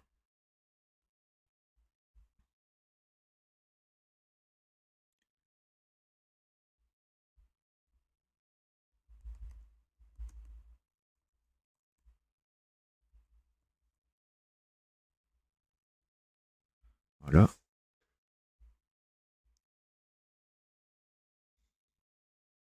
Scale factor share. C'est du bool de 4.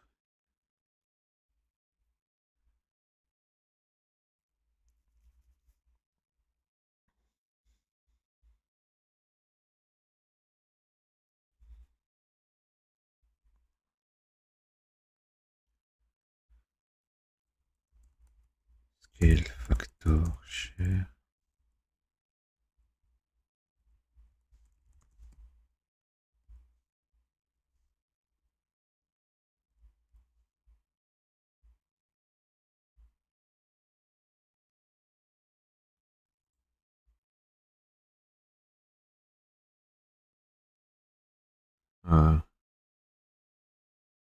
Là, il va me le copier le tableau. Comment on fait encore ça?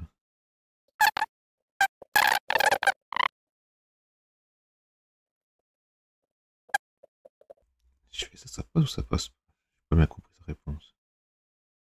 Apparemment, oui.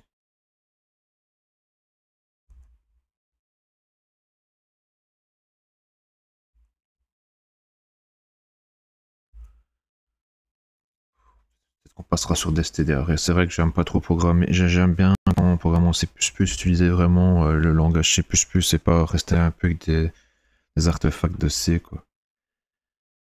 Mais bon, c'est vrai que des fois, utiliser un stdarray ou un stdvector juste pour un petit tableau ainsi, enfin...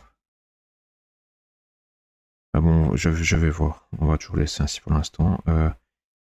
Donc ici, on est bon. Donc il y a toujours data et bit index.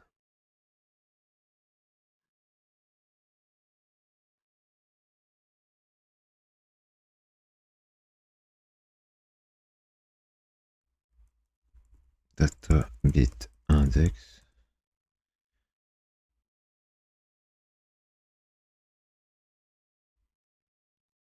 Donc ici ce sera un std vector const et data une signe d'int bit index vector de uint 8t. Et ça c'est une référence aussi, il faut pas oublier, surtout pas oublier.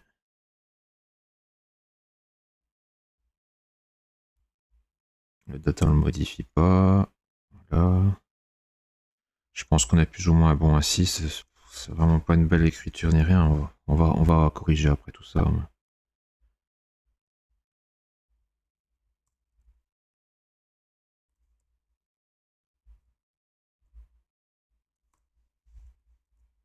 De voir ce que ça donne ainsi. Normalement là il n'y aurait plus d'erreur. Voilà.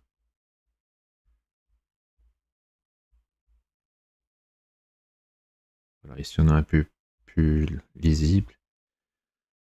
On parcourt quand même les deux granules, les deux canaux. Enfin, si nécessaire. On récupère la scène d'information granule courante en fonction du canal et de la granule. On récupère les données du flux en lisant la longueur qu'on a besoin, qui est contenue dans par 2-3 lignes de la granule. On initialise un index à 0. On lit des scale factors d'abord en lui passant le scale factor char, qui est un arrêt de 4 boules, selon les fameuses bandes, les groupes, pardon. Et après, on lit. On lui passe le data, le bit index, le data en const, donc c'était des vecteurs 8T, mais on le passe en const. Ici, ce que le data, on ne fait que le lire. Le bit index, par contre, on le modifie, on le passe en référence, non constante. Lui, le stade d'information granule, on peut le passer en référence constante. On ne le modifie pas, on a juste besoin des informations. Le scale factor share, pareil. Et ça, c'est juste est-ce que G est égal à 0, donc est-ce qu'on est dans la première granule. En lui passant, on a un booléen. Est-ce qu'on est dans la première granule? Ce qui nous permet de savoir si on partage, on doit lire ou pas, même si c'est un partage. Voilà, je pense que là, on est bon pour les read scale factor. Bon, juste une petite précision, j'ai toujours mis les scale factors en INT. Je ne sais pas si c'est des entiers, des floats, je sais plus, on avait lu que c'était des indices, des indices ou des index. Et c'était pas les vrais scale factor band directement. Pardon. Donc je ne sais pas.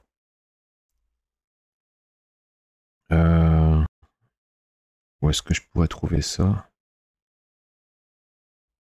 Bon, ici dans notre metadata, il faudra lire les Huffman code bits, et puis à la sortie de la boucle, il faudra encore lire les auxiliary data.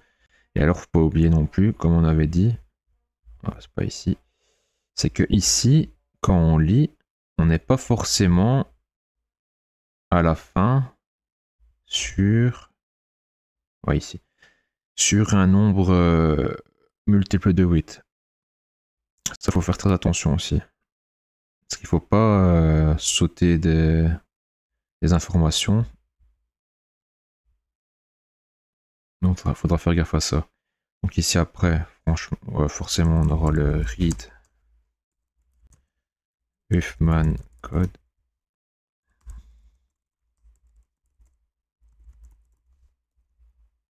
Et ici, on aura le todo lire les ancillary data. Voilà. Or, on n'est pas encore prêt d'y arriver. Une fois qu'on a lu tout ça, on va seulement devoir faire les opérations dessus. Et seulement après, on pourra récupérer les samples audio décodés. Vous voyez, c'est du travail quand même. Et en plus, c'est juste le layer 3, quoi. Il y a d'autres layers. Voilà.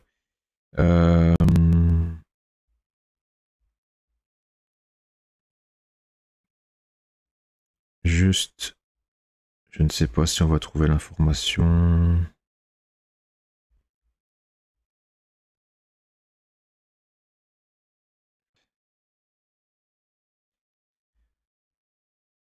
Voilà, c'est ce qu'on avait vu tantôt. Donc un bloc court dans soit le premier et la deuxième granule prévient du partage, donc empêche le partage. From the bitstream only, the scale factor indices are found but not the scale factor. Ok. Donc on n'a pas les facteurs d'échelle tels quels, on a juste les index. C'est juste la phrase là, je ne comprends pas très bien. L'index aussi avec le maximum scale factor index est stocké dans deux tableaux. Et la plupart d'entre eux sont utilisés dans les M granules. Et lire les facteurs d'échelle, les index des facteurs d'échelle sont faits que slen 1, slen 2. Je vais juste traduire ça pour être sûr que je ne me trompe pas dans la traduction, mais normalement c'est ça.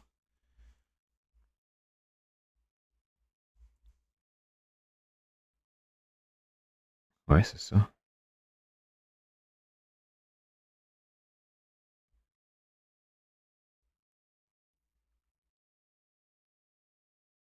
Je vais voir dans le document ici si on a plus d'informations.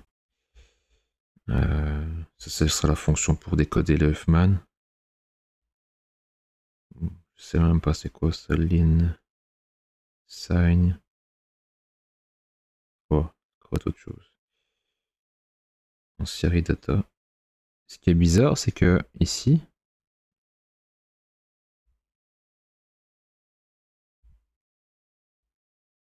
Ah non, ça va, j'ai rien dit. C'est pour le layer 1 ou le layer 2 ici. Bon, en fait, ici, elle même ici. Donc voilà, ce sera ça. Par contre, comment c'est ça, ce sera autre chose. Layer 1, layer 3. Header. Voilà. On revient en arrière là. Mode, non. Error check, src check. Ça, s'il y en a un, il faudra quand même qu'on le teste. Il faudra regarder c'est quoi la fonction exacte du CRC, comment elle fonctionne, comment il calcule le CRC. O2 LR1, O2 LR2, O2 LR3. Ouais, ça c'est toujours la même chose, oui. Oui. Les fameuses différentes bandes.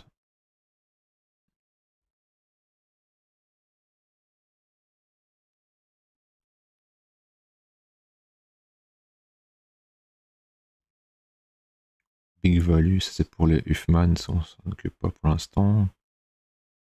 Global gain, ça après, je pense. Scale factor compress, on l'a déjà utilisé. Hein, c'est grâce à ça qu'on a calculé SLN 1, SLN 2. Windows switch flag, on l'a déjà utilisé. Enfin, on va sûrement encore l'utiliser, mais bon, voilà. Ah, ça par contre, c'est intéressant. Si le flag Windows switching est set, il y a d'autres variables qui sont mises par défaut. Région 0 count, région 0 count, région 1 count. Région 0 count, ça dépend du bloc type et du mixed block flag. C'est 7 ou 8. Et région 1 count, c'est 36. Vous voyez, parce que ces deux variables-là, on les avait que dans les normal Windows. Ici, vous voyez, on avait fait l'union, la normale ou spéciale. Et dans la normale, on avait région 0, région 1, mais dans la spéciale, on n'avait pas. Donc la spéciale, c'est la short Windows. Mais ici, il dit que si donc on est dans les spéciales, hein, si c'est autre chose que la normale, on a quand même ces valeurs-là par défaut. Donc ce qu'on devrait peut-être faire, alors du coup, c'est prendre ces valeurs-là, les mettre aussi ici, mais les mettre à défaut avec ces valeurs-là. On regardera après quand on va les utiliser, ça. On regardera plus tard. Bloc type. Oui.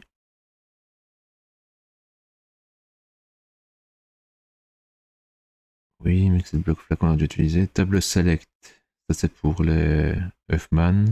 Subblock gain sera plus tard. Région 0 count, c'est pour le Huffman. Région 1 count, pareil. Preflag, c'est pour après. Scale factor scale. Les scale factors sont logarithmiquement quantifiés avec une taille step size de 2 ou de racine de 2 qui dépend du scale factor scale. La table suivante indique le scale factor multiplier UZ, donc le facteur d'échelle, enfin le multiplicateur du facteur d'échelle utilisé dans l'équation de rencontralisation pour chaque step size. Pourquoi je comprends pas pourquoi ils disent 2, racine de 2, là ils mettent 0,5, 1, mais c'est logarithmique, ouais. Donc en fait ce serait plutôt ça que j'aurais stocké. On regardera ça après aussi, de toute façon c'est pour, enfin c'est pour les facteurs d'échelle quand même, donc il faudra quand même regarder. Count 1 table, ça c'est pour après.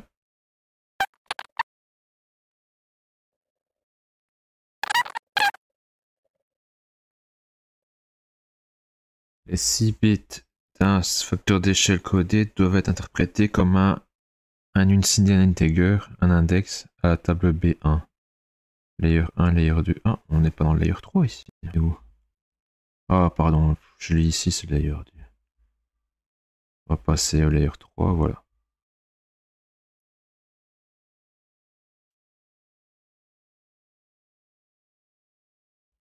Ici, il y a une formule, un peu plus bas ici.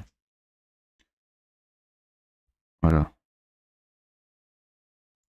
utilise les scale factors L et S, tels qu'on les avait ici. Donc je suis pas sûr que cette phrase-là soit complètement correcte. Vous voyez ici, c'était l'autre document qui disait que, c'est ça qui me pose problème, c'est qu'il disait que ce qu'on prend des données, c'est les index de scale factor, et pas les scale factors eux-mêmes. Il parle de 2 tableaux. Je pense que c'est pas bon ça. Ici dans le document là, il parle de scale. J'ai regardé en fait dans ce document là, ce qui est bien c'est qu'il y a tout, il y a même les tables. Et vous voyez les tables scale factor layer 1, layer 2. Donc là il y a bien des facteurs d'échelle dans une table, hein, et qui va de 0 à 62. Donc on a 63 index. Donc ça doit être codé sur 2, il faut pas avoir 64 valeurs différentes, donc 2 exposants 6, donc sur 6 bits. Mais bon, ici c'est layer 1, layer 2, vous voyez, c'est pas layer 3. Et il n'y a pas de table pour le layer 3. Donc moi je pense que le layer 3, il faut simplement appliquer la formule ici. Je la retrouve. Elle est où?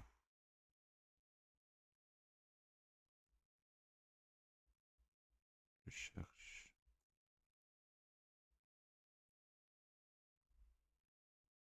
Voilà, layer 3, scale factor, ils en reparlent ici.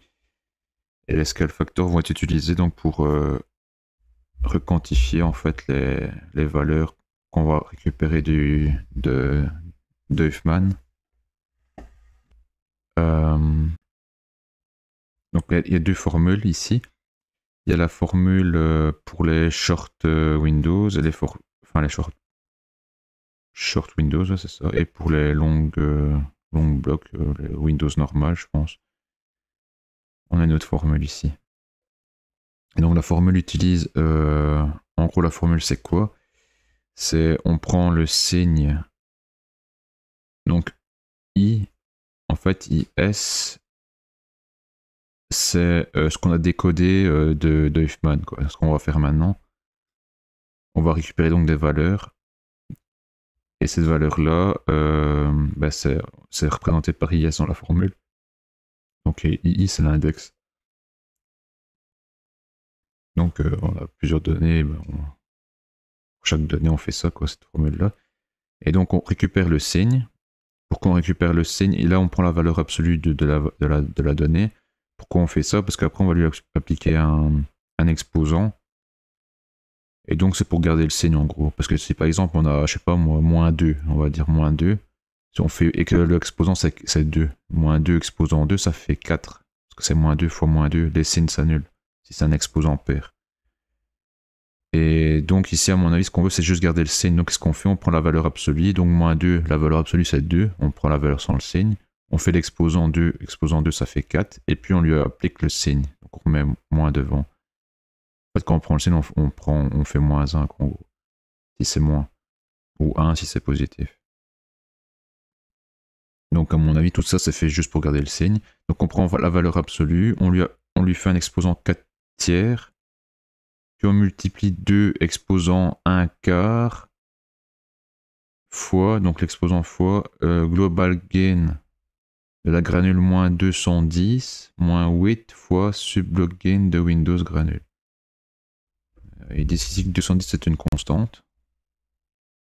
Donc on s'en occupe pas, quoi. On applique la formule telle quelle. Et on doit encore faire fois 2 exposant moins scale factor multiplier fois scale factor S, voilà, il est là, notre scale factor S, de la granule, du canal, de la bande courante et de la Windows courante. Et pour les blocs normaux, on va dire, c'est plus ou moins la même formule, sauf qu'on n'a pas le moins 8 fois subblock gain, parce qu'on n'a pas de subblock gain dans le... puisque c'est un bloc normal. Et ici, c'est le même aussi, sauf que la place... Sauf que le scale factor est additionné par le preflag fois le prétab.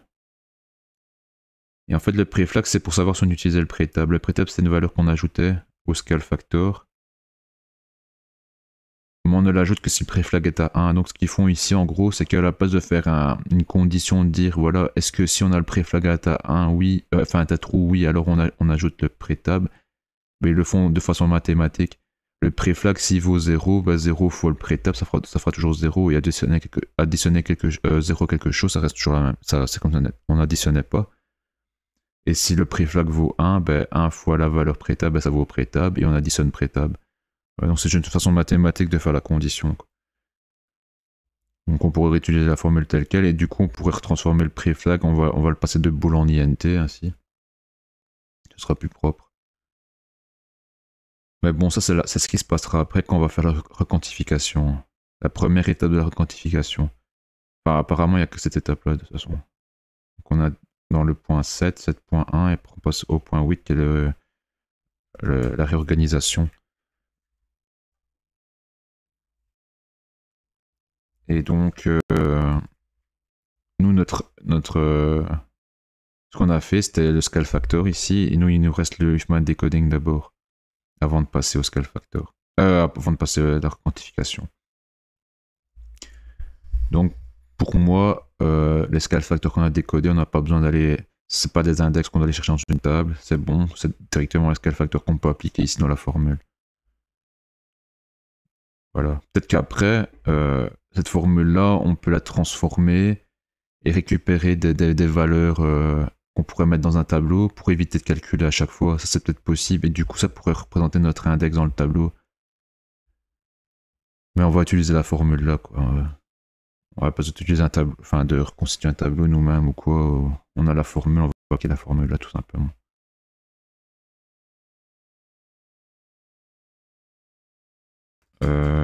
Ici, j'avais oublié quelque chose d'important quand même. Donc, dans le read main data, je fais get data from stream ici. Mais faut pas oublier une chose, c'est qu'on a le bit réservoir. Il faut faire attention à voir où on va chercher cette donnée. Est-ce qu'on les prend du bit réservoir s'il est déjà rempli ou juste après, ça dépend du main data begin, le pointeur, là. Enfin, la valeur. Donc ici, je vais mettre un taux d'eau. Voir pour le bit réservoir. Évidemment, ça ne fonctionnera pas comme ça parce qu'à un moment donné, il y aura des données qui seront avant le flux ici. Enfin, avant les side d'information, les headers et les side d'information de cette trame courante. Vu que le bit réservoir, il y aura peut-être des données dessus, donc il faudra gérer ça. Mais bon, ça on le fera après. On va d'abord continuer ici notre décodage. Juste avant, je vais...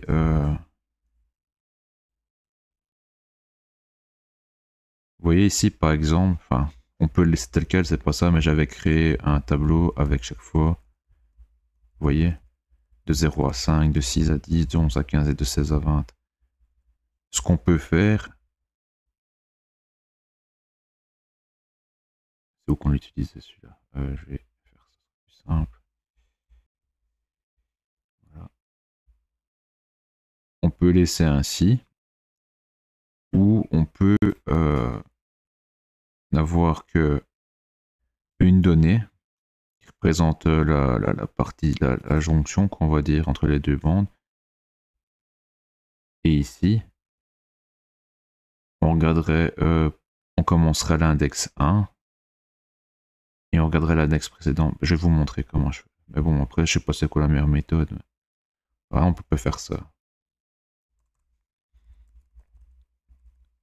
Attendez, je vais même faire ça parce que je sais pas si je vais le garder ou pas. Donc en attendant, je vais faire ça ainsi. Hop, hop.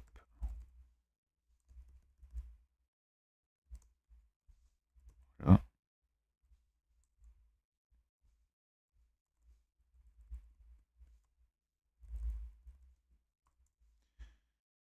Hop.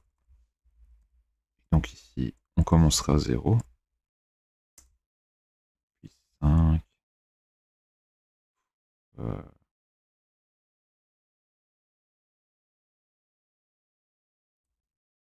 10. Puis 15. 20.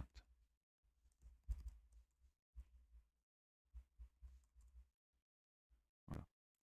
Et alors, ici je vais vous montrer aussi, je vais refaire ça aussi, parce que je sais pas encore si je vais garder ça ou garder l'ancien. Hop. Et alors on partirait de 1 ici. Petit que... attendez, on va regarder. Jusqu'à le facteur bande. Est-ce qu'il est plus grand ou égal à ça moins 1. Donc on commencera à 0 ici. Enfin ici on commence à 1, donc ici on regarde à 0. On est bien au-dessus de 0, oui. Puis après on sera au-dessus du deuxième, 5. Au-dessus ou égal, attendez, je vais juste regarder au-dessus ou égal. Et ici, ça doit être 6 alors ici. Ou alors je ne vais pas faire au-dessus égal. Je vais faire 6, 11, 16, 21. Je vais plutôt faire ça comme ça. Et encore 21. Je ne sais pas si j'en ai besoin de 21. Puisqu'on va s'arrêter à 4. On va voir. FG-1, plus grand ou égal. Oui. Et s'il est plus petit que FG tout court, et sans le égal du coup. Voilà. On retourne FG. Et quand on sera à 3, ce sera entre 2 et 3. Je vais juste regarder entre 2 et 3. 0, 1, 2 et 3. Donc, il faut aller jusque là. Il faut compter d'un cran. Pour éviter d'avoir en gros deux valeurs à vérifier. Enfin, dans le tableau, on peut faire ainsi. Donc au début on commence à 1, bah ici ce sera 0, 1. Donc on check si on est entre plus grand ou égal à 0 et plus petit que 1. Donc je parle des index. Donc plus grand ou égal à 0, plus petit égal à la valeur de 1, donc c'est 6, entre 0 et 6. Donc autrement dit, plus petit mais pas inclus, donc entre 0 inclus et 5 inclus maximum.